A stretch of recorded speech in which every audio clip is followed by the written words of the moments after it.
नमस्कार, आप सभी का बहुत बहुत स्वागत है। मेरा नाम रुबिका लियाकत है और इस वक्त आप मास्टर स्ट्रोक का स्पेशल एडिशन देख रहे हैं। आज भारत ने जो दमदार कूटनीति का परिचय एससीओ के मंच पर दिया है वो आपको दिखाना जरूरी है। ये भारत की मजबूत कूटनीति ही है कि जिसके चलते वो रशिया के सामने ये कह सकता है कि अब युद्ध का युग नहीं है।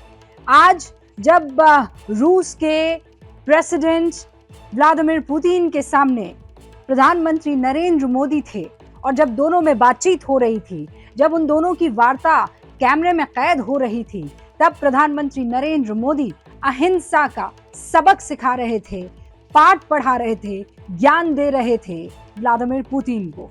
वो ये कहने से नहीं चूके और बताने से नहीं चूके कि युद्ध से कुछ हासिल नहीं होगा, और सिर्फ उन दो देशों को नहीं जो युद्ध में मौजूद हैं या युद्ध कर रहे हैं, बल्कि उनसे जुड़े तमाम देशों को इसका खामियाजा भुगतना पड़ेगा। और यही वजह है कि आज एससीओ के मंच पर प्रधानमंत्री नरेंद्र मोदी ने दो बहुत महत्वपूर्ण विषयों को उठाया।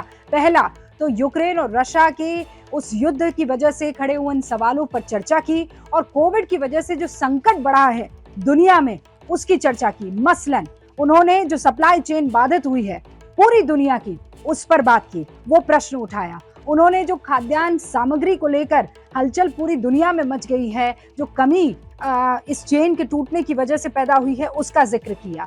उन्होंने तेल के बढ़ते हुए दामों का जिक्र किया, और एससीओ के मंच पर मौजूद हर एक देश ने इस बात पर हामी भरी है। और प्रधानमंत्री नरेंद्र मोदी सिर्फ व्लादिमीर पुतिन के सामने ही नहीं, उन्होंने चीन और पाकिस्तान को भी ये बता दिया कि दोस्ती तो हम करेंगे, लेकिन तभी जब तुम सरहद में रहना सीखोगे। तो आज वो जो कूटनीति का दम हिंदुस्तान का दिखा है एससीओ के मंच पर, दिखाते हैं आपको।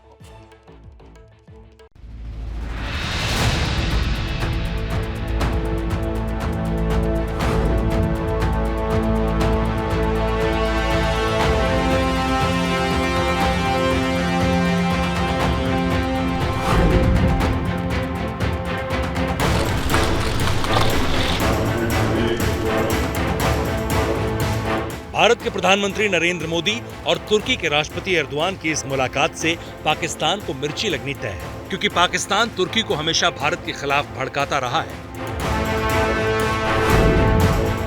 इसी तरह से जब एक ही मंच पर शी जिनपिंग और व्लादिमीर पुतिन मिलेंगे तो अमेरिका का भी सिरदर्द बढ़ना तय है। उज्बेकिस्तान के समरकंद में कूटनीति का वो समर चल रहा है जिस पर पूरी दुनिया की निगाहें टिकी हुई हैं, क्योंकि इस समर में दुनिया की तीन महाशक्तियां चीन, रूस और भारत एक साथ हैं। इस पूरी बैठक में दुनिया के इन्हीं तीन बड़े नेताओं का जलवा था। एससीओ समिट के लिए जब रूस के राष्ट्रपति व्लादिमीर पुतिन पहुंचे तो उन्हें रिसीव करने के लिए उज्बेकिस्तान के राष्ट्रपति पहले से मौजूद थे। इसी तरह भारतीय प्रधानमंत्री नरेंद्र मोदी इस समिट में हिस्सा लेने के लिए पहुंचे तो उज्बेकिस्तान के राष्ट्रपति ने उन्हें रिसीव किया। पूरे 21 सेकंड तक दोनों नेताओं ने हाथ मिलाया। इसी तरह से एक एक करके 8 नेता आए और फिर एससीओ के 8 सदस्य देशों के राष्ट्राध्यक्षों का फोटो सेशन हुआ, जिसमें एक कोने पर भारत के प्रधानमंत्री थे तो दूसरे कोने पर पाकिस्तान के प्रधानमंत्री शहबाज शरीफ। इसके बाद दूसरे डायलॉग पार्टनर और ऑब्जर्वर देशों के नेताओं के साथ भी फोटो सेशन किया गया और फिर शुरू हुआ शंघाई कोऑपरेशन समिट के सदस्य देशों का सम्मेलन। इन तस्वीरों में आपको प्रधानमंत्री नरेंद्र मोदी दिख रहे हैं। भारत के प्रधानमंत्री नरेंद्र मोदी ने एससीओ के मंच से दुनिया को बेहतरी का एक मंत्र दिया। उन्होंने सदस्य देशों की अर्थव्यवस्था को सुधारने के लिए भारत के सहयोग की बात कही। सुनिए। महामारी और यूक्रेन के संकट से ग्लोबल सप्लाई चेन्स में कई बाधाएं उत्पन्न हुई, जिसके कारण पूरा विश्व अभूतपूर्व ऊर्जा एवं खाद्य संकट का सामना कर रहा है। एससीओ को हमारे क्षेत्र में विश्वस्त, रेजिलिएंट और डाइवर्सिफाइड सप्लाई चेन्स विकसित करने के लिए प्रयत्न करने चाहिए। इसके लिए बेहतर कनेक्टिविटी की आवश्यकता तो होगी ही, साथ ही यह भी महत्वपूर्ण होगा कि हम सभी एक दूसरे को ट्रांजिट का पूरा अधिकार दें। इस वर्ष भारत की अर्थव्यवस्था में 7.5% वृद्धि की आशा है, जो विश्व की बड़ी इकोनॉमीज में सबसे अधिक होगी। हमारे पीपल सेंट्रिक डेवलपमेंट मॉडल में टेक्नोलॉजी के उचित उपयोग पर भी बहुत फोकस दिया जा रहा है। हम प्रत्येक सेक्टर में इनोवेशन का समर्थन कर रहे हैं। आज भारत में 70,000 से अधिक स्टार्टअप्स हैं, जिनमें से 100 से अधिक यूनिकॉर्न है। हमारे ये अनुभव कई अन्य एससीओ सदस्यों के भी काम आ सकता है। इसी उद्देश्य से हम एक नए special working group on startups and innovation की स्थापना करके एससीओ के सदस्य देशों के साथ अपना अनुभव साझा करने के लिए तैयार है। रूस के राष्ट्रपति व्लादिमीर पुतिन ने इस समरकंद में इस बात का जिक्र किया कि अंतर्राष्ट्रीय समस्याओं के समाधान के लिए एससीओ का इस्तेमाल करना चाहिए। वहीं चीन के राष्ट्रपति शी जिनपिंग ने दुनिया के अलग अलग हिस्सों में अशांति और संघर्ष का जिक्र किया। विडंबना ये है कि जिस चीन और रूस के कारण अलग अलग हिस्सों में अशांति और संघर्ष है, वही यहाँ पर बड़ी बड़ी बातें कर रहे थे। इसके बाद आई वो तस्वीर जिसका पूरी दुनिया इंतजार कर रही थी, भारत के प्रधानमंत्री नरेंद्र मोदी और रूस के राष्ट्रपति व्लादिमीर पुतिन की मुलाकात। इस मुलाकात से पहले ही पुतिन ने प्रधानमंत्री मोदी के जन्मदिन का भी जिक्र किया। I also know that tomorrow, my dear friend, you are about to celebrate your birthday. As per the Russian tradition, we never offer congratulations in advance, so I cannot do that right now. But I would like you to know that we know about that and we wish you all the best. रूस पर अमेरिकी प्रतिबंधों के बावजूद भारत तेल और fertiliser आयात कर रहा है और रूस के साथ इनका आयात बहुत ज्यादा बढ़ चुका है। इसलिए रूस के राष्ट्रपति ने भारत का शुक्रिया भी किया। Thanks to the supplies, as per your request, additional supplies of Russian fertilizers to the Indian market. The supplies of Russian fertilizers have grown more than 8-fold. So it's not just several percents, it's more than 8-fold. I am hopeful that this is going to be a huge help to the agricultural sector of India. They will be able to provide with food all the population of the country.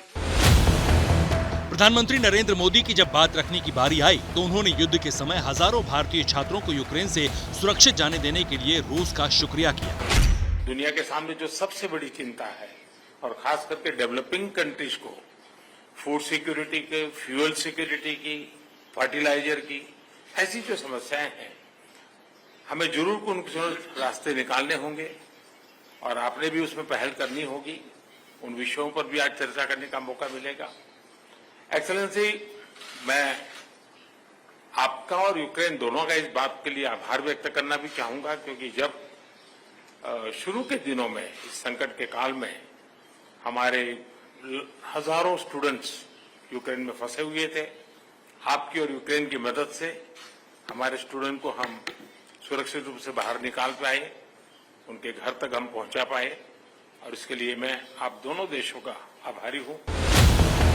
इसके बाद प्रधानमंत्री मोदी ने रूस को युद्ध रोकने का भी मंत्र दिया।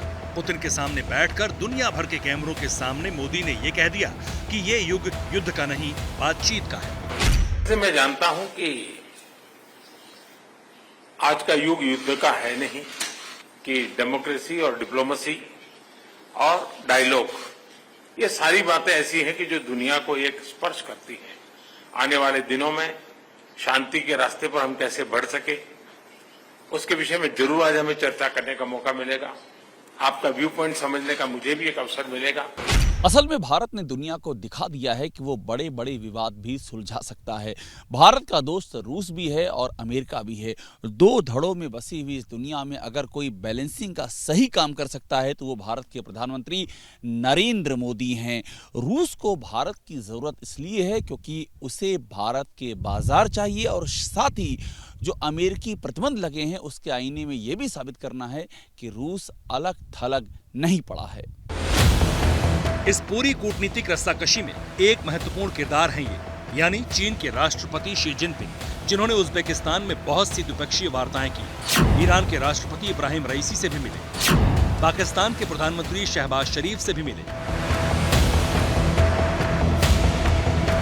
लेकिन भारत ने भी चीन को ये दिखा दिया कि वो तब तक बातचीत नहीं करेगा जब तक सरहद पर हालात सामान्य नहीं होते। भारत चीन का धोखा देख चुका है कि कैसे 2019 में ममल्लापुरम में मुलाकात के बाद चीन ने लद्दाख में पीठ में खंजर घोंप दिया, जिसके बाद गलवान की घटना हुई जहां भारत के 20 जवानों की शहादत हुई। इसलिए इस बार प्रधानमंत्री मोदी जिनपिंग से नहीं मिले।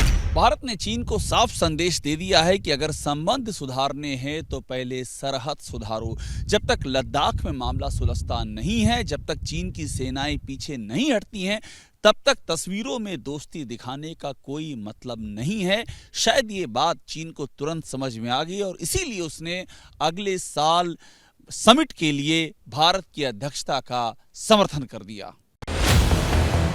पाकिस्तान से तो भारत की मुलाकात की कोई बात थी भी नहीं और हुई भी नहीं, क्योंकि पाकिस्तान भारत के लिए फिलहाल कोई मायने नहीं रखता। लेकिन इन तस्वीरों को देखकर पाकिस्तान जरूर परेशान होगा। तुर्की को भी दुनिया की ताकत बनने का भूत सवाल है, इसलिए वो नाटो का सदस्य भी है और एससीओ में भी डायलॉग पार्टनर। वो यूक्रेन को हथियार भी दे रहा है तो रूस के साथ भी दिख रहा है। वो पाकिस्तान को ड्रोन दे रहा है तो भारत के साथ भी नजर आ रहा है। यही डिप्लोमेसी का खेल है। जैसे ही घड़ी का काटा दोपहर 2:30 पे आए, बबीता जी का दिल सास बहू साजिश के लिए मचल जाए। और ये है इनकी बहू, पूरे दिन ऑफिस की टेंशन हो जाए गॉन जब ये करें अपना फेवरेट शो फ्री टाइम पे ऑन। इनकी तरह आप भी देखें अपना फेवरेट शो अपने टाइम पर और डाउनलोड कीजिए एबीपी लाइव ऐप अपने स्मार्ट टीवी पर।